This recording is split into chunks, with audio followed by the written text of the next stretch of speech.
Good afternoon, ladies and gentlemen, your eminences. It's an honor to welcome you all today, this afternoon, for discussion in Chatham House. My name is Orisa Lutsevich. I am the head of Ukraine Forum here in Chatham House. And we've been convening strongly and providing analysis on Ukraine now for the last 10 years, actually, since the annexation of Crimea. And we've looked at Russian war against Ukraine from various dimensions. Today, we are looking at quite a fundamental dimension, I personally think, that is hitting at the core of the conflict and of Ukraine's own identity and strive for independence, as the event is entitled Orthodox Battlefield.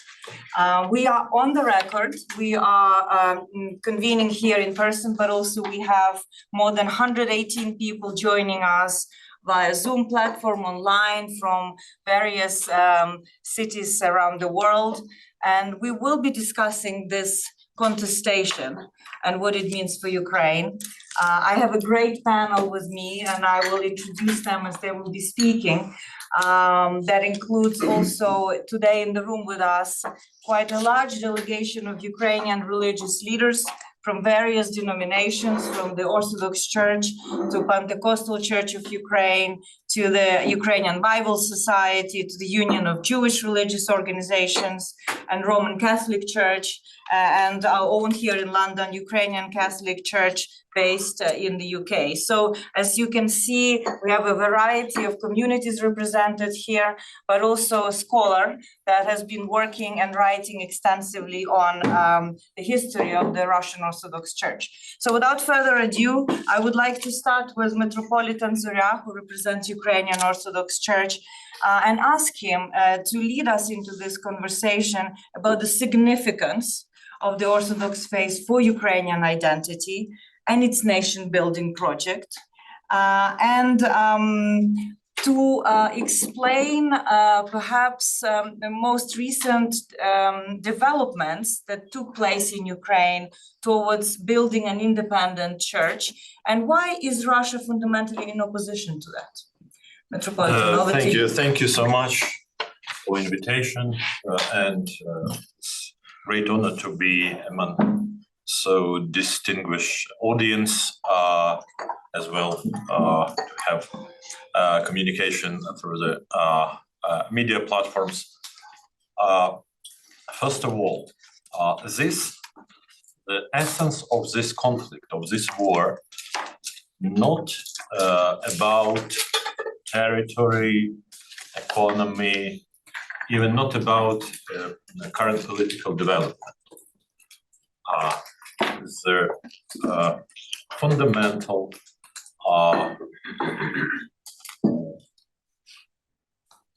thing which give us understanding why Putin launched this full-scale aggression against Ukraine is existence of neo-imperial Russian idea, which just incarnation, modern incarnation of medieval idea of Moscow as a third Rome. Because in reality, you know, the general history of Ukraine and Ukrainian Christianity, Ukrainian nation received Christian faith and baptism from Eastern Roman Empire, or known as a Byzantine Empire, from Constantinople, in 9th and 10th century, and in 988, official baptism of Rus by Great Prince Volodymyr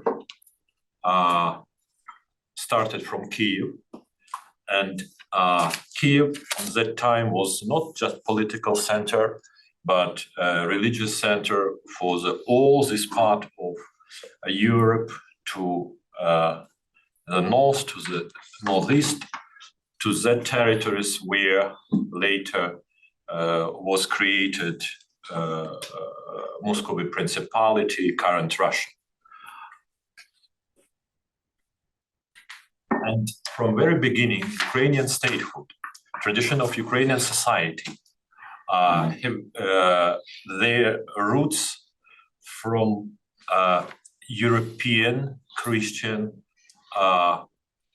political and social traditions. Muscovy as a state being created during totally opposite circumstances and in connectivity with totally opposite tradition, because as you know, Great Muscovy Principality was created at the first quarter of 14th century, during the time when Mongol Tatar horde, Mongol Tatar Empire, Golden Horde, have power over this part of the world. And tradition of Muscovy is Asian type of autocracy. Tradition of Ukrainian society, so from medieval Kievan state to the Cossack state at the time of Renaissance until now, it's much closer to European democratic political tradition. So just this Sunday, was so-called election in Belarus, and Lukashenko was proclaimed as a winner of this election. For me, it's a very interesting example because President of Ukraine, second President of Ukraine, Leonid Kuchma, sworn in as a president with 1 day difference with the President Lukashenko in July of 1994. Now we have 6th president. Belarus have the same. It's a difference. Russia, we had meetings today, and I tried to explain that Russia, for all their history, from Muscovy Principality until now, have no real experience of democracy. Ukrainian society has such experience, and we know what it means to be free. Another one important difference, that relations between church and state in Russia and in Ukraine have totally different historical ground. Because in Russia, for all their history till now, officially established governmental body, Muscovy Metropolia, then Moscow Patriarchy, ruling synod, and then till now Moscow Patriarchy, recreated by Stalin in 1943. All these types of officially established church was and have sent self-understanding as the part of a government. They have no real, not just experience of separation between church and state, but even now they have no real desire to be separated. And Russian coat of arms, which originally installed from Byzantine Empire, because many things which treated like symbols of Russia have no Russian roots. Balalaika is an Indian instrument, matryoshka coming from Japan, pelmeni from China, vodka from Italy, even Kremlin. I was more time ago in Italy, and the original shape of Kremlin wall, it's just a replica from Castello Sforza in Milan. And this coat of arms, one body with two heads, it's incarnation of self-understanding of leadership of the Russian Church, that they are indivisible part of the state itself. And their understanding of state is totally different from European understanding of state, democratic understanding of state, because in democratic world, state is just an instrument for the people to realize their will, their desire to live much better than previous generations. But in Russia, state itself is a divine reality, and people are just a fuel for this machinery. Why Orthodoxy identity is important for Ukrainian people? Because of our history. Because, as you know, after Mongol Tatar invasion in 1240, Kyiv, an ancient state, been destroyed, and this big country was dissoluted in some separate parts, and Ukrainian part of this big state was for a long time part of Great Duchy of Lithuania and then of Polish-Lithuanian Commonwealth. And in Ukraine at that time, Orthodox Church as established organization, institution, for many people was just one way of identification themselves with Ukrainian nation. You know better than me that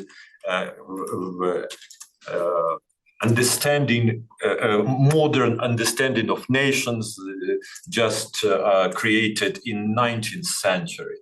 But for long time, for people, it was important, their religious identity, Eastern or Western Christians. And in many periods of our history, people saw in Orthodox Church the institution which was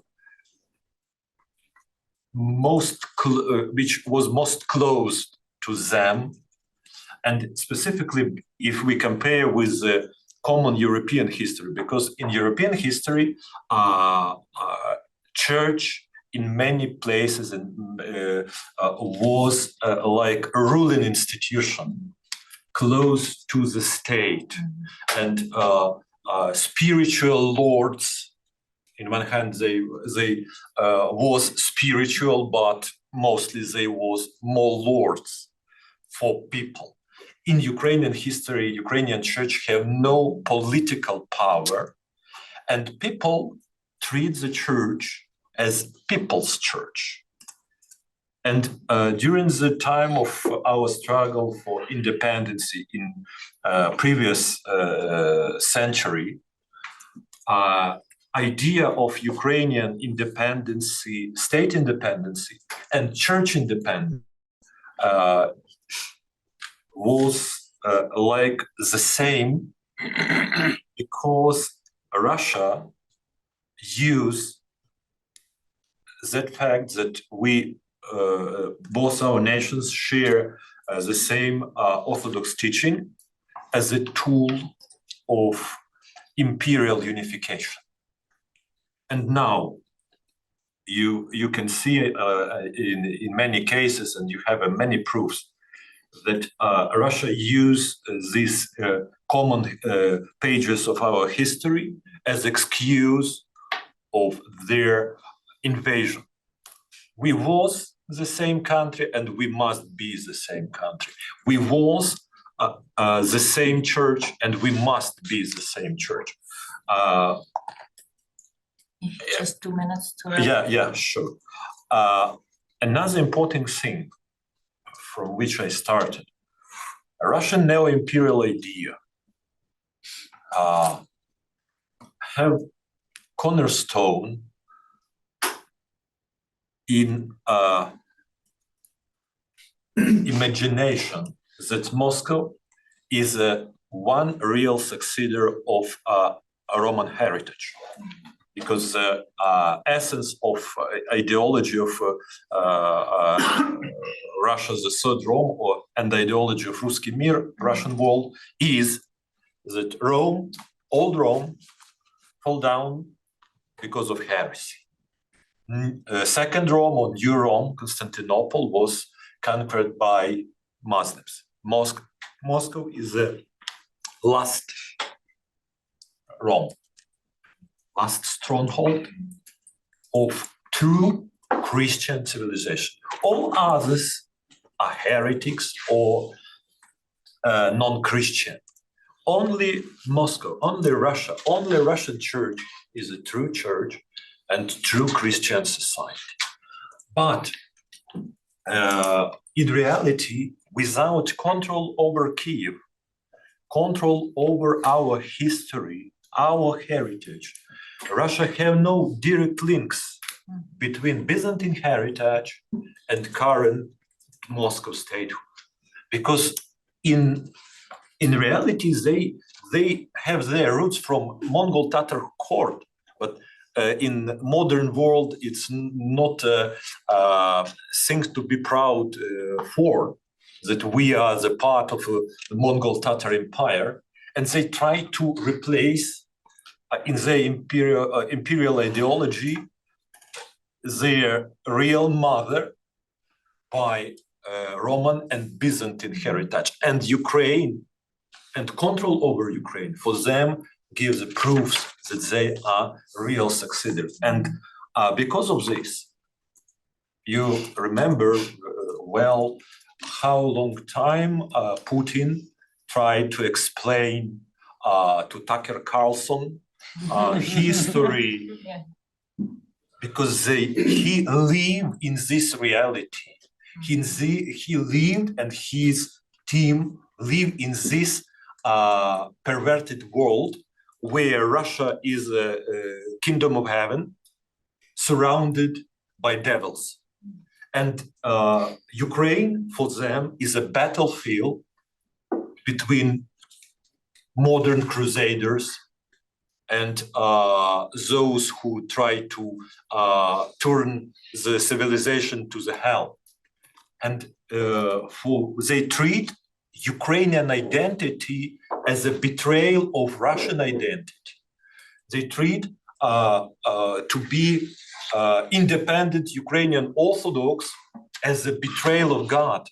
They promote ideas that unity between Russia, Ukraine, and Belarus is the same like unity in Holy Trinity.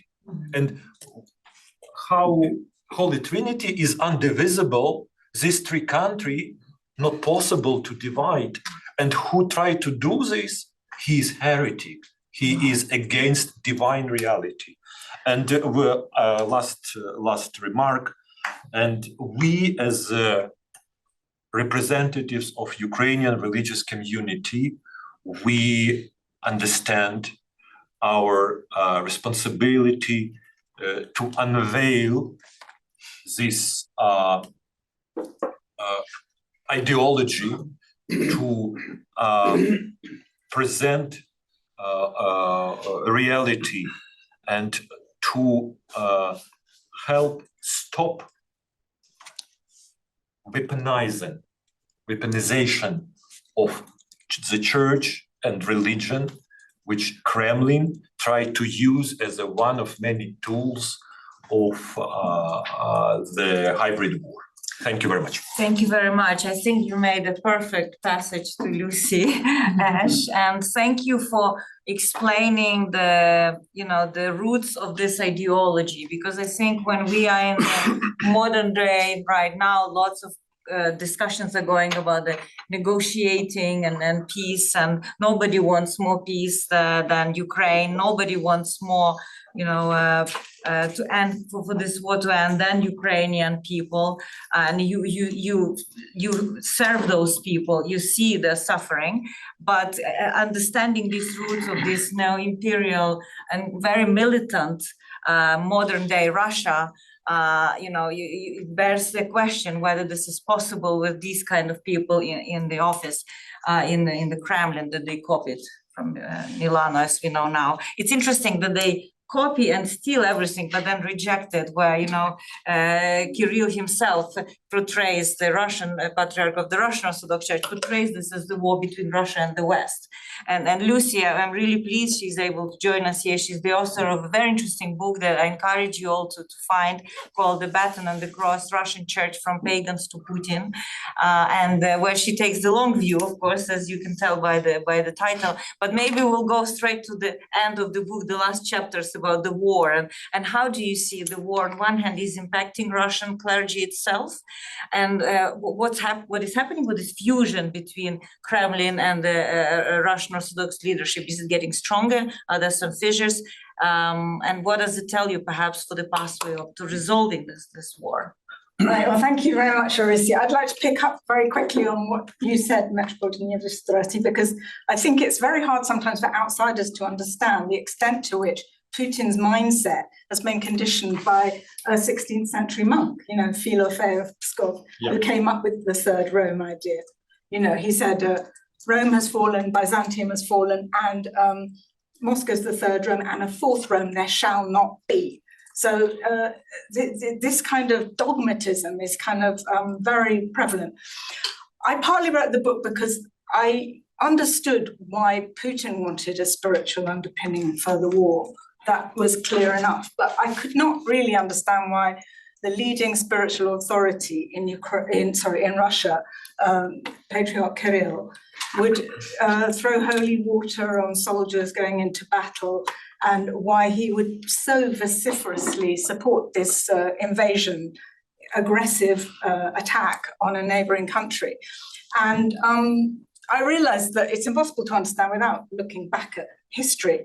So I'm not going to go into history now, but it strikes me from the very inception of the church in 988 that the church and the state have been very tightly entwined, whether we're talking about the Mongol overlords who gave the church all these tax-free breaks, just like Putin does now with the church, whether we're talking about the Muscovy princes or the Imperial czars, whether we're talking about Stalin and the Politburo, or we're talking about Putin now.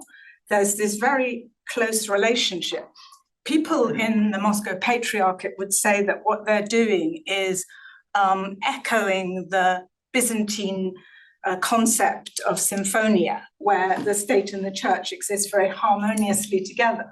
I think many other people looking at what's been happening in this war would see it more as a toxic codependency that is terrible for the people of Ukraine, and I feel also very detrimental to Russian citizens as well.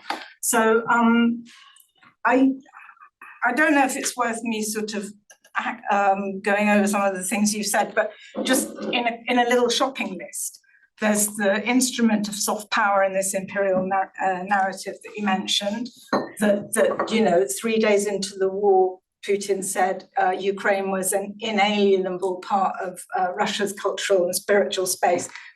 Therefore, we've got a right to go in and grab it. There's this narrative about Western liberalism being terrible for Russia, which started in 2012, which he picked up on when there were all the street protests in Moscow against him coming back for a third term. There was a Pussy Riot protest in the Cathedral of Christ the Saviour. And all of a sudden, Putin, who hadn't been that interested in sort of attacking LGBT community or abortion and things like that, suddenly became very focused on these kind of social issues.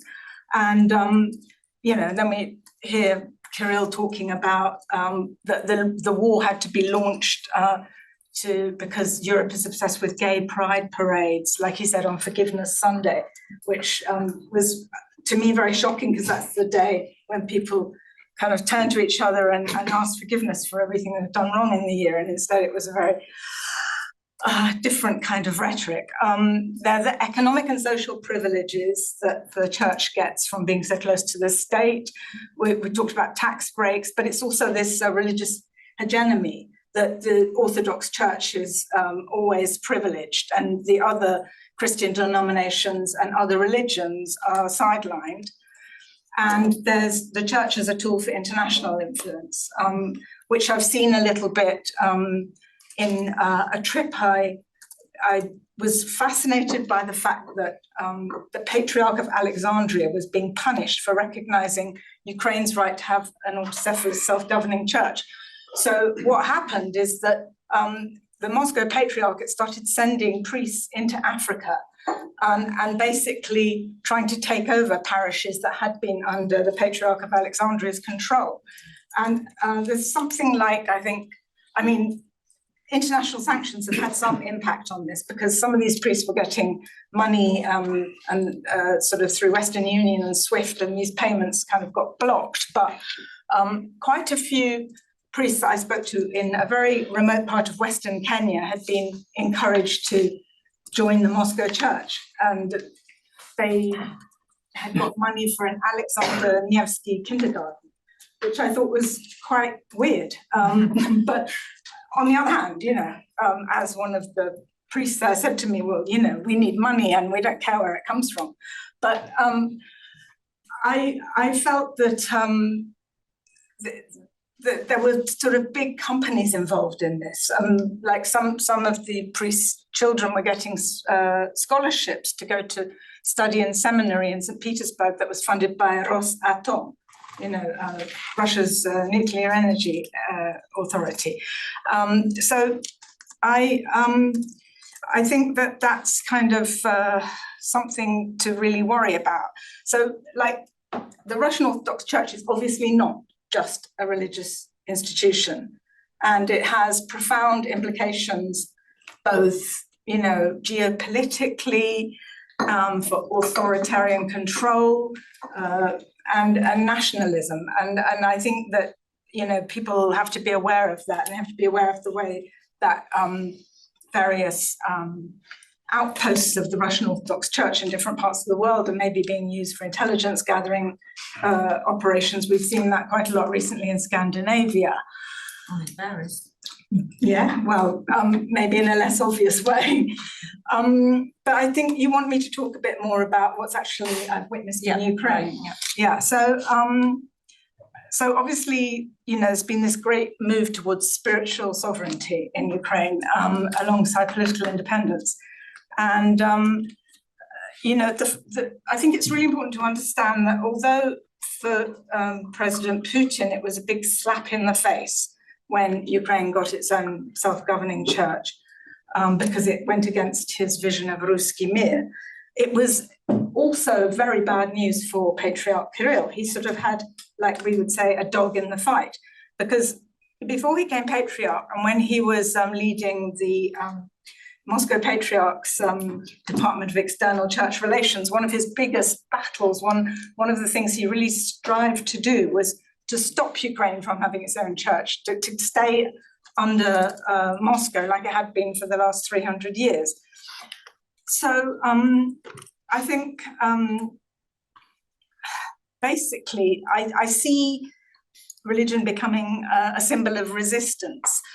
And places that I've been were Slavyansk. I'm sure our next speaker is going to talk about this, but I was very aware of the murder in 2014 of 4 Pentecostalists in that town in the Donetsk area.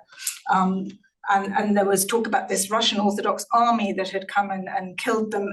Some of the facts have yet to be clarified, but it seems that there was a lot of ill feeling against the strength of the Protestant church in that part of the world, and that they were doing a lot of things that the Russian Orthodox Church, or rather the Ukrainian Orthodox Church MP Moscow Patriarchate was not doing.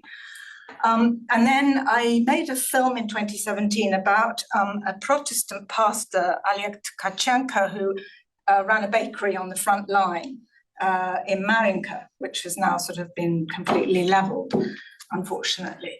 And I was surprised by the reaction of some people I know in Russia who said, you know, why did you make a film about that sectant? You know, this sectarian. They thought that there was something really weird about why I'd focused on him, regardless of the fact that he was just trying to bring this community together by giving them some sign of hope. And then, after the full-scale invasion in the north of Kyiv, I met a guy called Father Sergei Berezhnoy, who is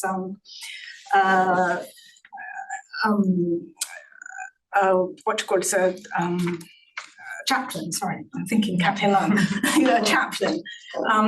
But he kind of gave me a lot of insight into how things worked back in the time of Yanukovych, because he served as an altar boy in the Donetsk region at the time of the 204 presidential elections, and he was asked to distribute some leaflets to his parishioners. And on one side there was an icon, and on the other side it said, "Vote for Yanukovych." And he says he remembers being genuinely worried that if he didn't do his job and give out these leaflets properly, that then the whole region would fall under the control of the West, and that would be terrible. It would be a victory for Satan. I mean, he said he really did believe this for quite a long time. He is now, he's left the Ukrainian Orthodox Church. He's in the Orthodox Church of Ukraine. And that happened at some great career cost and also personal cost, because it caused a big schism in his own family. But, you know, I think it's interesting what sort of things went on back, you know, to the build up to this war.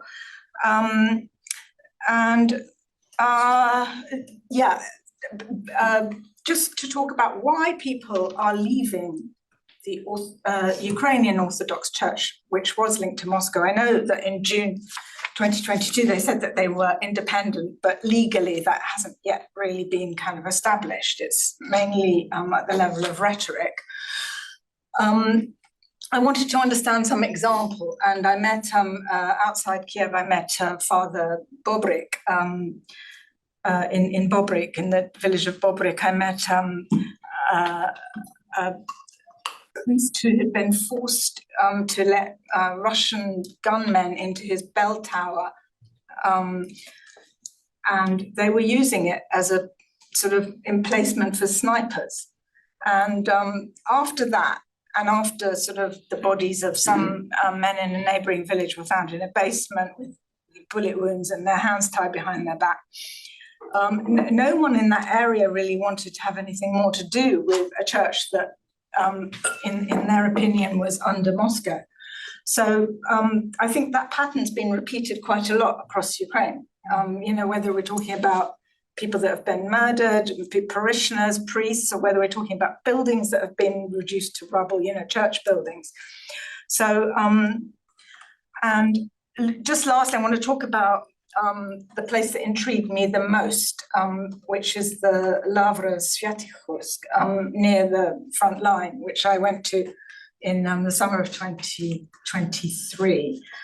And I heard, you know, from a Ukrainian academic who knows all about this, that it was the most prominent center of Ruski ideology in the Donbass, and it was the spiritual power base of the so-called Donetsk clan, a group that included Yanukovych, his prime minister, and a group of oligarchs. But I was also, I'd also heard that Igor Girkin, aka Strankov, the man who has been charged with shooting down the airliner, killing 298 people over eastern Ukraine, that he had used the monks from this monastery as his bodyguards, and he boasted about it in an interview in Russia. So I didn't get very many straight answers, and unfortunately, the abbot didn't want to meet me. He was probably feeling quite nervous because he'd had his Ukrainian passport confiscated, and he's now in custody. He says that he just made a sermon complaining about police roadblocks that were stopping pilgrims from reaching his monastery on a feast day. The Ukrainian security services think that he was giving away army positions to the enemy. What the truth that is, I'm not sure. But I just found it, like, just on a human basis, I found it very weird that there were these monks who were so passionately pro-Moscow that had been, the victim of rocket attacks, which had killed some monks in their monastery and destroyed quite a lot of the building.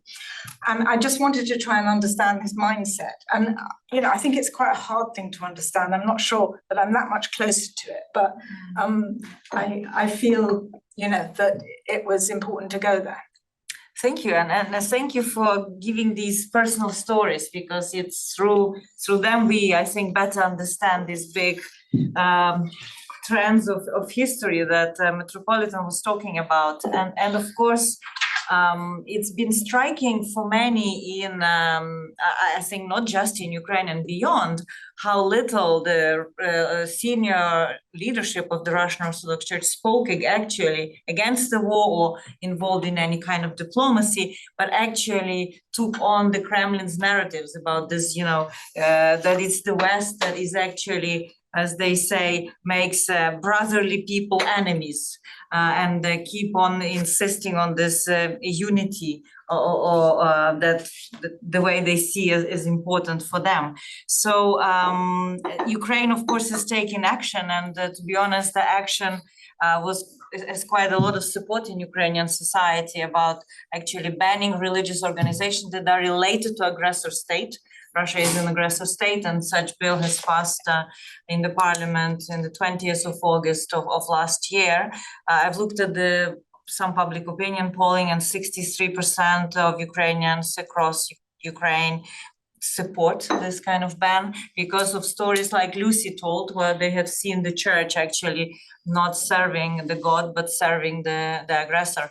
I'm really happy that we are hosting today such a diverse delegation from Ukraine, and that includes Pastor Igor Bandura, who is the deputy head of the Baptist Union of Ukraine, and also he's currently serving as the president of the Council of Religious Communities. Chairman. We take turn every 6 months. It's like a self-governance association. So in Ukraine it exists and includes all leading religious denominations.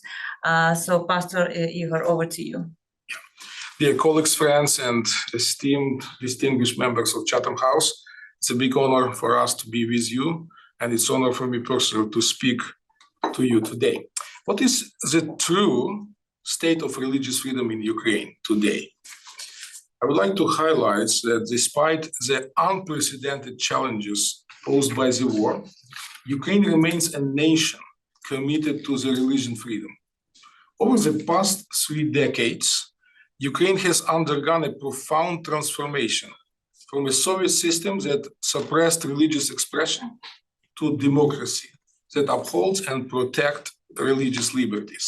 Even amid the chaos of war, Ukraine continues to maintain its constitutional commitment to the religious freedom. And in fact, religious freedom is very important for us. It just became a very important part of our resistance. For many Ukrainians, the struggle against Russian aggression is not merely a fight for territorial integrity, but a fight for core values, including the fundamental right to religious freedom. The Kremlin religious policies seek to establish totalitarian control over religious life, making adherence to the Moscow Patriarchate virtually mandatory. In stark opposition, Ukrainians across religious and denominational lines continue to defend their right to religious self-determination. Religious freedom, therefore, has become a central pillar in Ukrainian moral and ideological resistance against Russian imperialism. Faith communities are not merely passive observers of the war. They are actively involved in preserving Ukrainian pluralistic religious landscape against external attempts to impose a singular state-controlled religious order. The current state of religious freedom in Ukraine must be understood through the sharp contrast between the occupied territories and the rest of the country. There are two key realities shaping this situation. First reality, I may call war, does not discriminate. The war has inflicted suffering upon all religious communities, irrespective of their denomination. Churches, mosques, synagogues, and places of worship have been destroyed. Clergy, regardless of their religious affiliation, have lost their lives, whether on the battlefield, in captivity, or under bombardment. The violence has not distinguished between believers and non-believers, not between one religious group or another. But there is a second reality, the systematic eradication of Ukrainian religious identity. Beyond the general devastation of the war, Russian occupied territories have witnessed targeted religious persecution, a deliberate strategy aimed at erasing Ukrainian religious diversity and imposing the ideology of the Russian world. In these occupied regions, Russian authorities have persecuted religious minorities, including Protestant churches, the Orthodox Church of Ukraine, Greek Catholics, as well as Muslim and Jewish communities. They abducted clergy, silenced religious leaders, and suppressed independent faith-based organizations, banned worship services, and confiscated church properties, replaces independent religious institutions with those loyal to the Russian state and the Moscow Patriarchate. This is not merely an unfortunate consequence of the war. It is a systematic campaign of religious repression and Russification, an effort to eliminate all religious structures that do not conform to the Kremlin's ideology. The All-Ukrainian Council of Churches and Religious Organizations we represent here has made its position unequivocally clear. Ukraine does not persecute religious communities, while in contrast, Russian occupation brings religious suppression, persecution, and the destruction of freedom of conscience. So this is our situation, and in our conversations, we may share many different stories from each single church and religious group, how our church members, our pastors and priests suffered from the aggressive politics at the occupied territories. In fact, we are working together with Institute of Religious Freedom, and Alexander, the director of the institute, is here, and he collects for us all these materials. We analyze them and produce regularly materials you can find on the internet, online or in electronic form, and find the information, statistics, and also can use QR codes to go and see stories and even video records of people who share their personal stories about their sufferings under persecution. But even in the midst of all these struggles and difficulties, as a council of churches and religious organizations, we can testify about unprecedented unity among all of us in our fight for freedom, for independence, for territorial integrity, for freedom for religions. And we experience a tremendous unity, staying together with our people, supporting our nation. How we work together? First of all, we are working together to advocate for religious freedom. The All Ukrainian Council of Churches and Religious Organizations is a crucial forum for joint decision-making. All the decisions we make anonymously. And this produces an atmosphere and culture of trust and openness. We advocate, we represent Ukrainian religious community international. There is also another platform, the Council of Evangelical Protestant Churches of Ukraine, and some of us are members of this council also.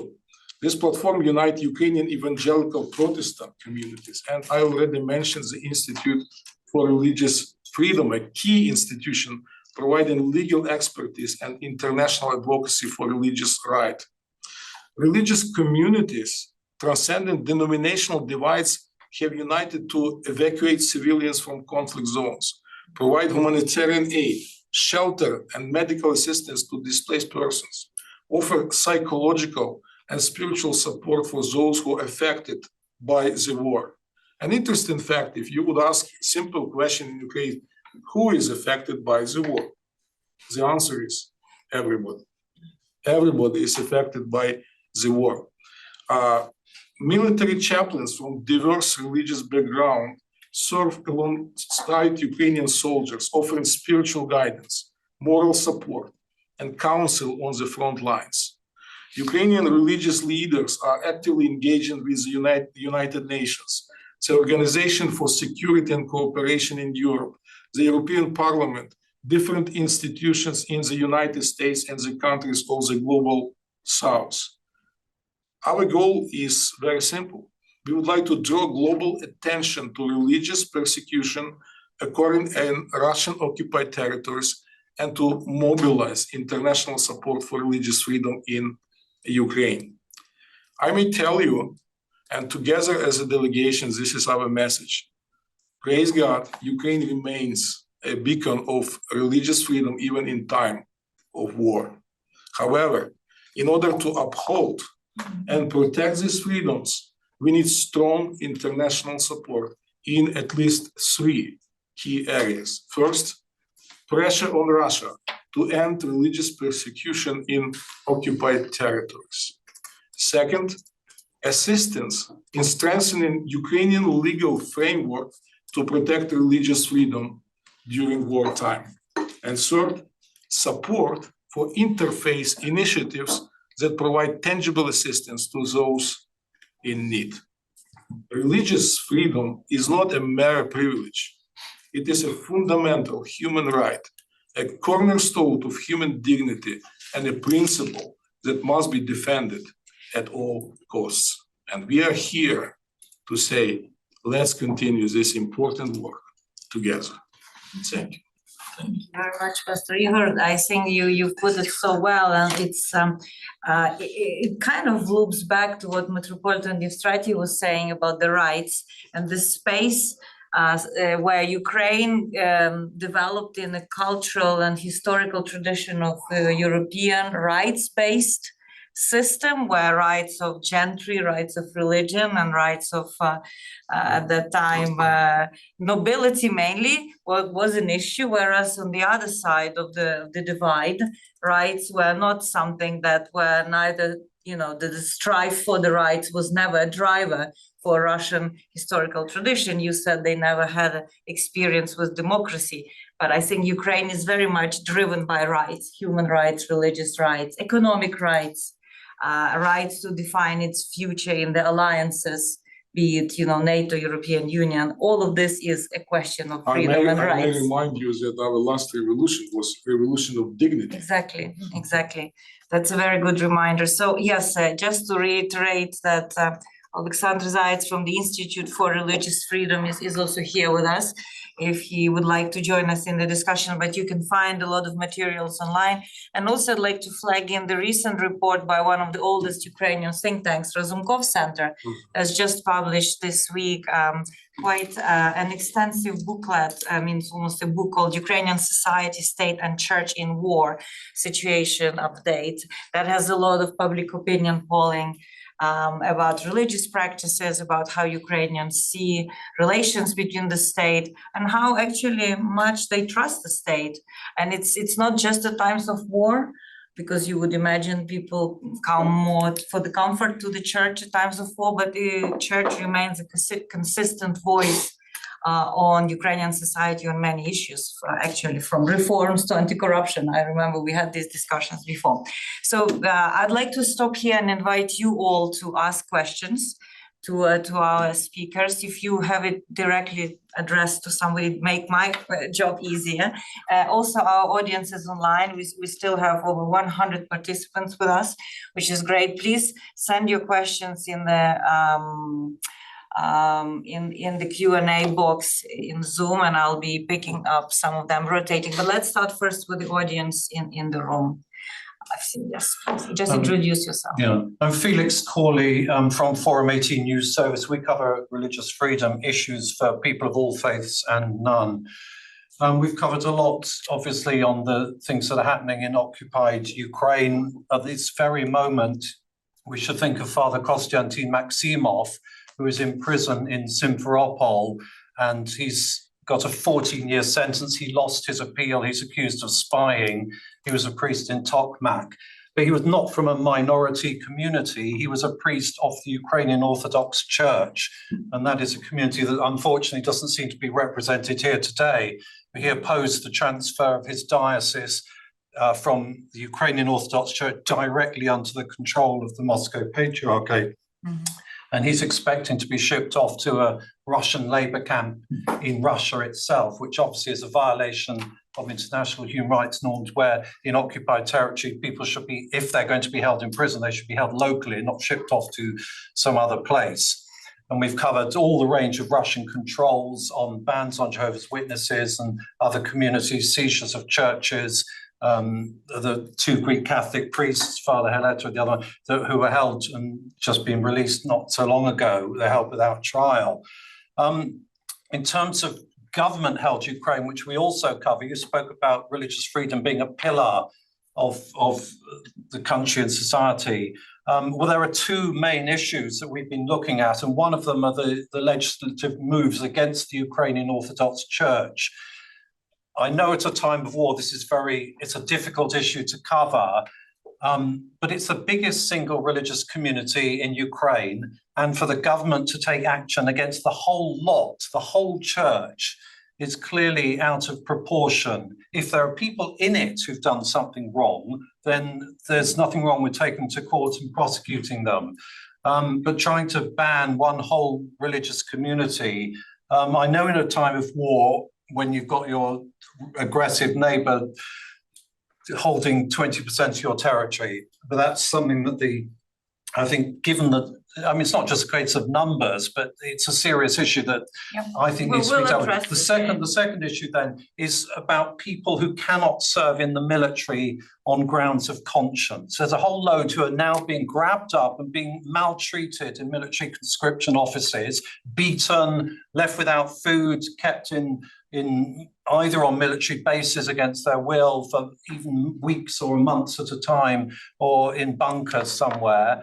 And they are willing to do, the ones we've covered, they're willing to do an alternative service, but they say in times of war, we cannot give you that. Well, why not? Understood. Two good questions. And this is something people here could do something about. There are Protestants, there are Jehovah's Witnesses, there are various communities who are affected by this. That two very good points. And if Alexander would like to also come in, or Metropolitan, and yeah. I would like to answer on your first question, because form what you use from my point of view and from reality, which I know it's not really correct. Because according to Ukrainian law, no one church or religious union have right of legal entity. It's not possible to ban the church as all, because it's no legal entity of the church. It's not possible to ban the church at all, first of all. Another point, the goal of the established law is to ban Russian activity through the church.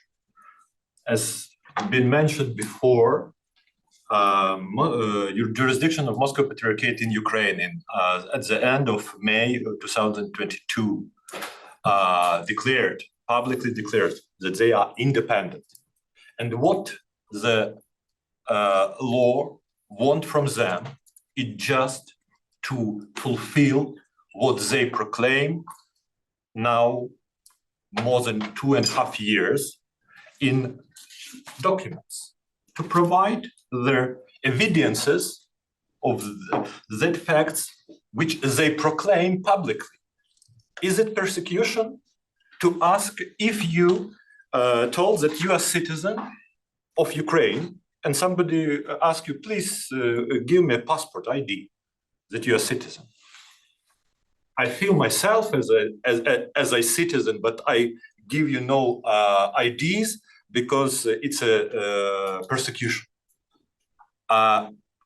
According to the law, it's a long time and long stage procedure. It's not like many people told about, especially outside Ukraine, that this law provides a ban of the activity of the church. It's not true. This church still operates, this community still operates. They offer in prayers, they have services, etc. And according to Ukrainian law, as you know, and in Russia it's totally opposite. It's not obligation even to inform authorities about your religious activity. Only if you would like to have a right of legal entity, you must be registered. But you have right to do and practice religion in any way and any form what you want without any registration and any interference from authorities. In Russia, it's not possible, you know better than me. And only one obligation which provided by this law is just to cut subordination, legal subordination of Ukrainian legal entities of religious communities to Russian religious center. Because this subordination is used as one of the prominent tools of providing ideology of Ruski Mir, and by this subordination, religious leaders and communities used as a tool of hybrid aggression, voluntarily or involuntarily. And if, according to this law, if Ukrainian state service on religious freedom and national minorities will find in their documents, in charter, in general document of the particular religious community, that they belong to their legal entity which have this ruling center in Russia. Because we know and we have many facts that in reality, specifically since the full-scale aggression, these established religious centers in Russia, in fact, all of them are governmentally controlling or even governmental agencies which just covered by church robes and provide the state policy. And the state just asks, please change your documents and indicate that you are independent, administratively independent from the religious center in Russia. If this particular community don't want to do so, only 9 months after the assignment of the law, state service will achieve the right to go to the court. And then 3 levels of the court, from the first level till the Supreme Court, maybe 3 stages, this particular community have right, according to legal procedure, to defend their position is that we are not violate this law and we are not obedient to do so.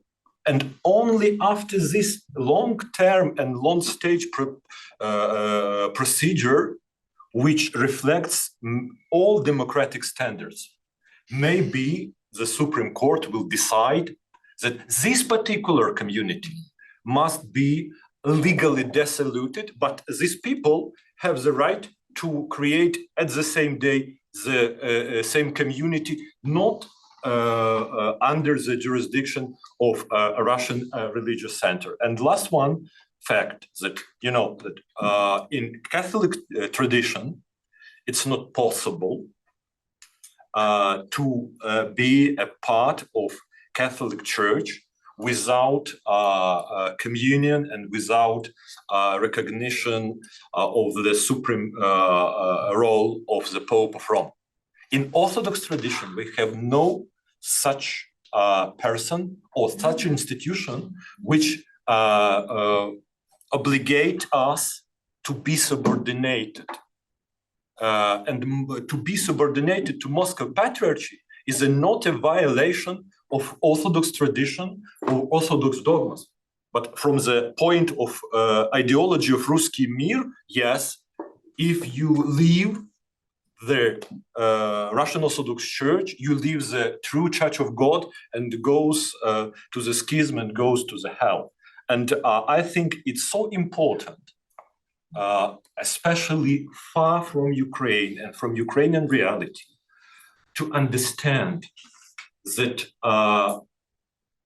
concepts which are used by Russia to threat the democratic world are dangerous for principles of freedom of religion itself, because Russia used freedom of speech and freedom for expression to spread propaganda.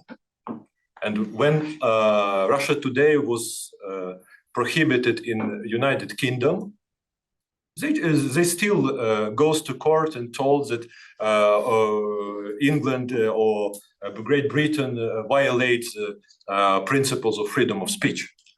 But this is a machinery of propaganda, not real media.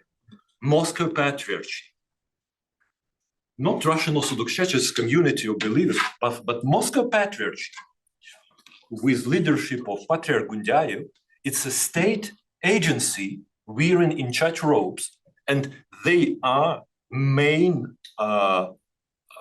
persecutors and main opponents of all kind of freedoms, and specifically freedom of religion and belief. And Thank you. Can I just, yes, the alternative service question. Yes. Yeah. Thank you for mentioning this. It's a very important issue for us, especially for evangelical churches. In our churches, we have two groups of men. One group is fighting in the army, but the other group are pacifists. And our job and our mission to support one group and to protect the other group. And we are working with this and working with our government and our parliament to make a proper legislation, because the truth is we do not have the conscientious objector law in Ukraine. Why is it so? Because I can assume when Ukraine became independent, our parliament didn't make laws thinking that the war would come. Honestly, even maybe 1 year before the war started in 2014, if you would ask most of us, we even didn't believe we needed an army, because we didn't enemies.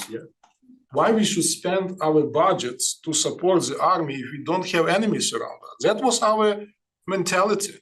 So no one was thinking about that. That was a problem of our legislation. But I don't think it is intentional, and I don't think it fits to the category of religious persecution by Ukrainian government. So when the obligatory service was for all the men, We advocate for alternative service for those who hold pacifistic views. And there is a law in Ukraine that you can choose either combatant or non-combatant army service. But when the war came, according to the law, we do not have alternative service. And here where the problem started. It didn't start in the beginning of the war, because in the beginning of the war, we didn't need to mobilize many people. We had everybody went as volunteers. But when Russia started mobilization and add hundreds, thousands of more men, when the war was going on and many soldiers were killed, the question was to mobilize more and more people. And then our government started to mobilize everybody. And according to the law, all the men are equal and we all should be ready to protect our country, like in any other countries. And here the problem started. And we immediately started to work with that. What have we done? First of all, Bishop Stanislav Nosov from the Seventh-day Adventist Church knows we just talked 4 months ago. They have a very professional, he's still admiral serving in the Senate of the United States. And we had a discussion and we decided to create a group of consulates? No, consultative. Consult us on this matter, not only us, but our lawyers to share their experience. Just in the beginning of December, I was at the Council of European Churches meeting, and I mentioned that problem, that we should work on that, and we need proper professional help. And Sabina from Pathway to Peace contacted me, and now we are working to create also another group here in the European Union. So now we would like to help our parliament member and our government, not only to realize the problem, but also to provide what other countries has, legislation, like examples, experiences, just to help them to go faster in these critical issues. So we hope that law should be made. And honestly, we are not happy how slow it goes. But the truth is that we are monitor every single situation when members of our churches have been taken to the special training camps. There are some cases, and because we cannot speak for everything, that some people were sent to jail. But most people are still waiting. So our government, they are not quick enough to work with that, but at the same time, they are not quick to send our people to court and then send them to prison. So they do not know basically what to do with them. We have hundreds of young men sitting in these training centers, but we are not talking about serve or not to serve. We motivate all our church members to be active. It's just the question is combatant role or non-combatant role. So the question is there, and it is important for us, and I'm glad that you raised it, and I could share what we have done on this, and we are working with hope. Thank you very much. Yes, here and then. My name is Marietta van der Tol. I'm at the University of Cambridge. Thank you, Orisia, for organising this meeting. I think one of the things that I find particularly interesting is the legal side of this conversation around the law. There was an event in December with some legal scholars and delegates from the State Service for Ethnic Affairs and Freedom of Conscience from your country. And I think one of the issues that came up was that even though the law is not nearly as dramatic as perhaps was portrayed earlier in the conversation, there are some fundamental issues with the law, and those will need to be addressed. But what we have seen in the process of deliberation is that the support for the Orthodox Church of Ukraine has become the trope of how patriotic one is. And that process has led to all sorts of amendments in the law that are not necessarily as precise as maybe would be expected under international law.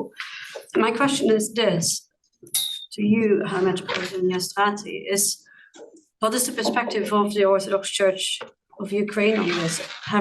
Have politicians seized this topic of religion? Is there anything that the Orthodox Church of Ukraine can do to tone down that sort of division even within the Ukrainian parliament? As it seems to me that the obstacle to finding that sort of balance is not only what happens with the Ukrainian Church of the Ukrainian Orthodox Church, but also what is going to be the future place of the Orthodox Church of Ukraine and what the ambitions are of the church in that context. And I would really appreciate some frank reflections on that. Thank you. First of all, I tried to describe many times our position as a church through the famous, well-known phrase of President Abraham Lincoln. We are church from the people, by the people, for the people. We are state-supportive church. We support Ukrainian statehood because I think all our brothers share the same position that only independence, territorial integrity, and sovereignty of Ukraine is the best option to keep and protect freedom of religion and all other freedoms. Because what was mentioned before about temporarily occupied territories, we not just have imagination what may be happen in future if Russia come further, but we have evidences, many evidences, what will happen exactly, and maybe will happen in a worse way with freedom of religion and all other freedoms, including the right to live, to be alive. Our church is the biggest religious community in Ukraine, not Moscow Patriarchate. It just was mentioned before the fresh publication of Razumkov Center, where among all Orthodox Church of Ukraine, among all those who describe themselves as Orthodox believers, 63% told that they are affiliated with the Orthodox Church of Ukraine. 10% told that they affiliated with the Orthodox Church, which running by Metropolitan Onufry, subordinated to Moscow Patriarchate. It's self-evident numbers that Moscow Patriarchate, which tried to pretend to be biggest community, in reality not such big. But at the same time, Ukrainian history, and one prominent scientist from Georgetown University in Washington, D.C., Jose Casanova, described in his articles that one important difference between Ukraine and many neighboring countries and many European countries is that in Ukraine have no major established church with some group of minorities. Because our council is example that we all are equal in our relationship with society, with government, with other state institutions, with our international partners. Yes, some communities are small, some communities are big, but we all are equal in our rights, in our approach to the statehood, to the society problem, etc. And for our church as the biggest community is no question that we never would like to be a state church. because we know from the history and from many examples, but many times we are accused by our opponents that Orthodox Church of Ukraine tried to be the same like Moscow Patriarchate is now in Russia.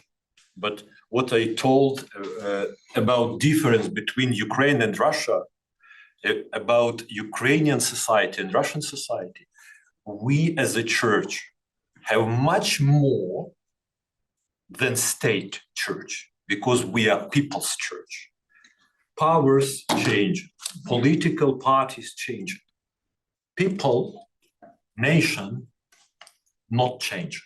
And we cherish the trust of the people much more than official or governmental support. And as a church which was born and raised up during the first decades of our restored independence, not without support of the government, but with huge official opposing to our existence of Kyiv Patriarchate and Autocephalous Church. We know well how to live not without support. Really, now government or officials don't support us in the way which not described it in the law. And we know how to survive and how to grow up. Even government is opposed against you. Moscow Patriarchate, unfortunately, their DNA is to be with power, to be with government. And many of them feel themselves as a persecuted because government don't treat them like it was during the time of Yanukovych, for example, that they are able to go in any cabinet, to want from any official to do something for their benefit, and they think it's not possible. Why we ask you and you don't immediately provide what we want? If we're talking about the future, now inside Moscow Patriarchate jurisdiction in Ukraine, the main idea is that they must stay firm, not fulfill their obligation according to Ukrainian law, because they believe that on the negotiation between Russia and Ukraine and international community about peace, Russia will want to return, not to protect their rights, but to return everything what Moscow Patriarchate have before full-scale aggression and before the war. And we just must wait and must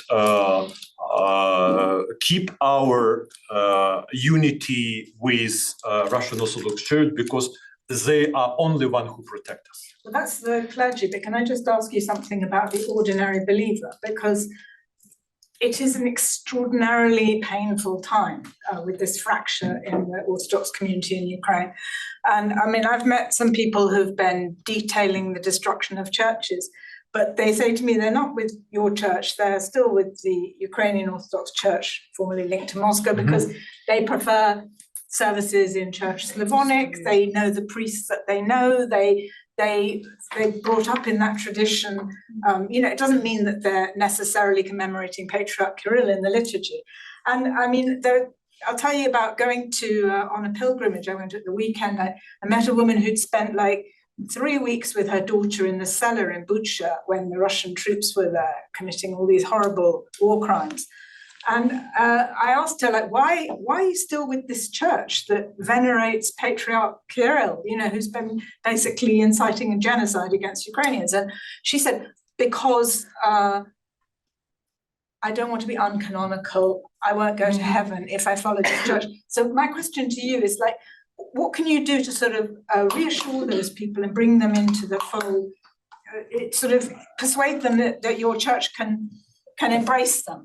And Lucy, if I may build on that, one question from the chat is here about what is the state of unification of Ukrainian Orthodox churches inside? Because wouldn't that be one pathway to resolve some of these conflicts? I would like to start from last one question, because I was a part of the process which started in 2007, and in October of 2009 we had the first official meeting between two commissions from the side of Kyiv Patriarchate and from the side of Moscow Patriarchate, which was in Kyiv-Pechersk Lavra. And we had very good conversation, formal and informal, and we had a common statement signed by two prominent hierarchs. But just 2 days after this meeting, Moscow Patriarchate Synod, which was in St. Petersburg, destroy everything. They recall the prominent persons who was in charge to organize this meeting. They recall them to Moscow, and they demonstrate that any kind of contacts, even for conversation, is a guilt, is a sign of betrayal of the church. And when Metropolitan Onufry was elected, since that time, since August of 2014, he, as a primate of the church, not give one blessing, even for informal, even for secret meetings, just to exchange views. And it's very hard to understand how it's possible to resolve now, because the fear which spread from Moscow, because it's related to religion. If you believe that paradise and hell existed, nobody able to provide the scientific evidences, nobody is able goes there and there to check and provide video and photo what kind of life is there and there. Yeah. But we believe. Yeah. And we will know by our own experience when we go there or there. And Moscow used this understanding, because they told that if you leave jurisdiction of Moscow Patriarchy, you leave the true Church of Christ. You will immediately go to the under the power of devil. And people who have no inside much knowledge and much understanding how to oppose this oppression, and they don't know really, because this kind of preaching was spread from patriarch, from highest hierarchs. It's not possible for them to lie. If Patriarch Kirill told that this is a sacred war between godless West and Holy Russia, it's true that we must be obedient. If we will support enemies of Russia, we will support the enemies of God. And even you told about Svetogirska Lavra, you told about Bucha. You know, these people explained their sufferings because of Russian aggression, when Russian missiles launched cathedrals and monasteries, through the concept that this is a punishment for our sins. And Russia, to warm up this ideology that to be a part of godless West is a treason of Holy Russia, and you suffer because Ukrainian people, Ukrainian nation choose to left Holy Russia and to join Devil's West. And you, maybe you personally, you are innocent, but as a part of this nation, you are sinners. And another one very strange example, that abbot of that monastery, and just a few weeks ago, Russians launched their missiles and destroyed cathedral in Zaporizhia of Moscow Patriarchate. But when their officials have statements, they told our cathedral, our monastery being destroyed because of explosives, which had happened, like some sort of natural disaster. Nobody, because they don't want even to indicate that Russians are behind these missiles and bombs and everything. It just, this blow up, it just happened.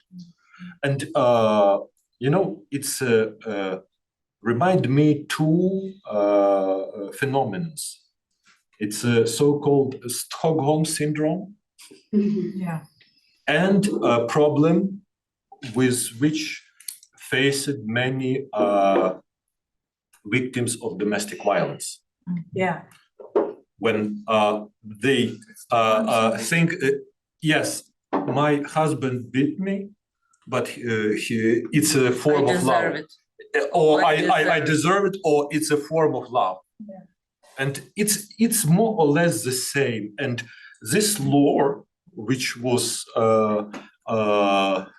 voted by our government, is supported, according to this fresh data, by 80% of entire Ukrainian population, because people want to stop this using of instruments of religion in this way.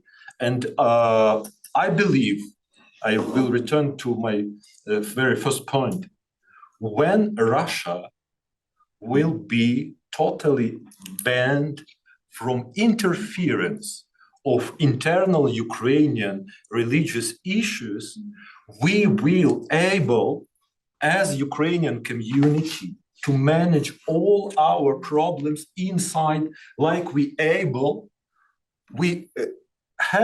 still have many disagreements in our teaching and our perspectives of our history, etc. But at the same time, we are able to be united and to find the one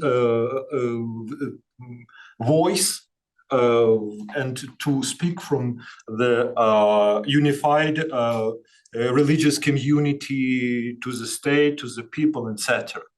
And this is, it's not just my imagination that we are able to manage and to resolve this problem, but our existence of our council for at least 3 decades, successful exist, is a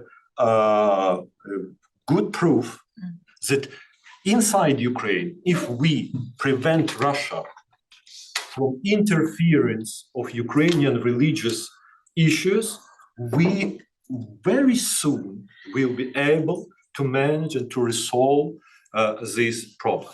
This is an excellent point, and I would like to apologize to anybody. I was not able to give the floor because I think the answers were quite extensive and we are out of time and the delegation has some other meetings.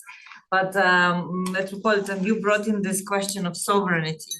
And I was just making this point early in the podcast for Chatham House that will be released on Friday, is that Russia is not winning on the battlefield. It is not, despite taking 1 or 2 villages, which is suffering for the people, but it has taken 4,000 square kilometers of Ukrainian land for losing 400,000 men. When you just think about that, that doesn't look like winning.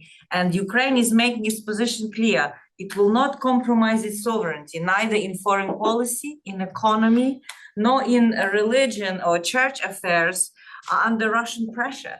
This, this is over, and Putin, strangely enough, still believes, because he makes these pronouncements about hoping he will be able to negotiate his church control back through some kind of a deal. I think the time has changed. The mood in Ukraine has changed.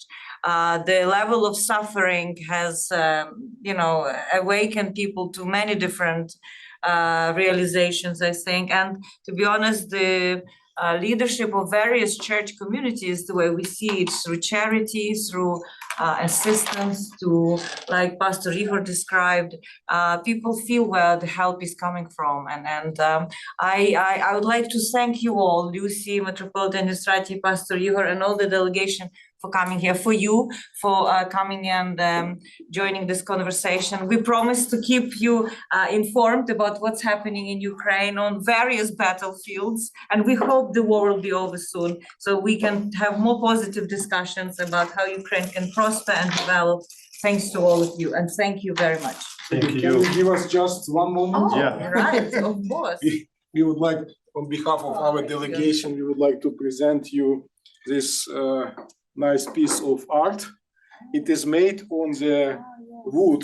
It's like a box for ammunition, and it was taken from the front line. And one Christian artist, she makes these beautiful pictures, and always like having Jesus there praying for Ukraine. We have something. For example, you have heard these stories about 3 terrible stories. One was in Odessa, when mother and a 4-month-old child was crashed after drones attack, and she is here. Father and older daughter was alive in the second room, and they were killed. Then the other family, father, mother, and 3 daughters in Lviv. Yeah. The husband just went back for a moment to take water, and at the same time, drones hit it, and he lost all of them. And then another situation, the same in Kirovrad or Kryvyi. Another situation. Father was alive, and his wife and children were killed. One is in Odessa. He is a Baptist. In Lviv, he is a Greek Catholic. In Kryvyi Rih, he is from Pentecostal Church. 3 of them. And just recently, 2 of them met together, and we hope 3 of them would be present next week in Ukrainian Week in Washington, because we would like them to share their pain. They can hardly speak, but this is what many families experience. This is probably 3 of really terrible sins. So it's like here you have this background of these situations, but in front it is Jesus who taking care for his own people, for children. And we would like to present this with our appreciation for your hard work. Thank you very much. This. Thank you.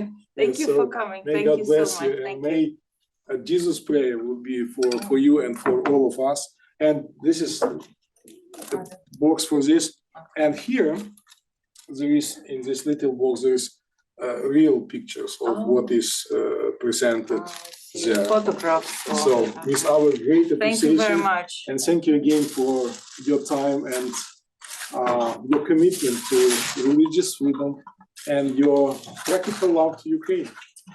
Just recently, our president and your prime minister signed a 100-year agreement. That's a church time thing. This is what we have. Years, Oh, yeah. not like We would like 3 Jesus months. come earlier, but now he should postpone because they signed this 100-year agreement. But anyway, we have 100 years to work together, and we just want you to know that we appreciate it, and we look forward for better future and good cooperation. Thank you very much. Thank you so Thank much. you.